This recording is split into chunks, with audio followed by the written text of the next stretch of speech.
Hello दोस्तों, मैं आपको सुनाऊंगी एक ड्रोने जंगल की कहानी जो कि मेरे साथ खुद पेश आई।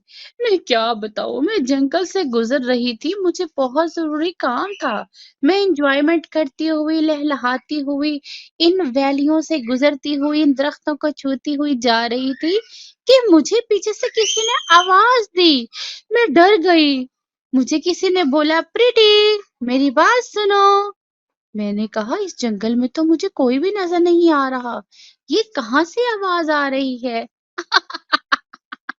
मैं मुस्कुराई, लेकिन बाद में जब मुझे याद आई तो मैं डर गई कि ये तो कोई भूत छूत हो सकता है, कोई छलेडा हो सकता है, कोई बोना हो सकता है। मैं डर गई और मैंने डर के दौड़ लगा दी और मैं भागती हुई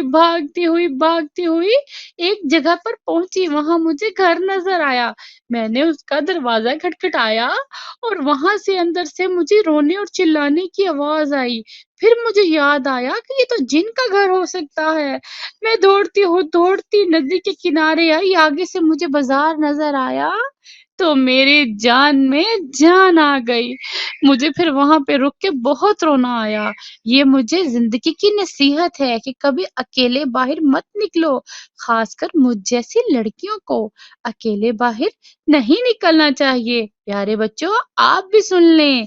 और लड़कियों, आपके लिए भी नसीहत है कि कभी अकेले बाहर ना जाना, नहीं तो जगह जगह पर आपको भेड़िए और जिन्नात और भूत से टकराव हो सकता है। अल्लाह हाफिज। आज के लिए इतना ही। Please subscribe my channel. अल्लाह हाफिज।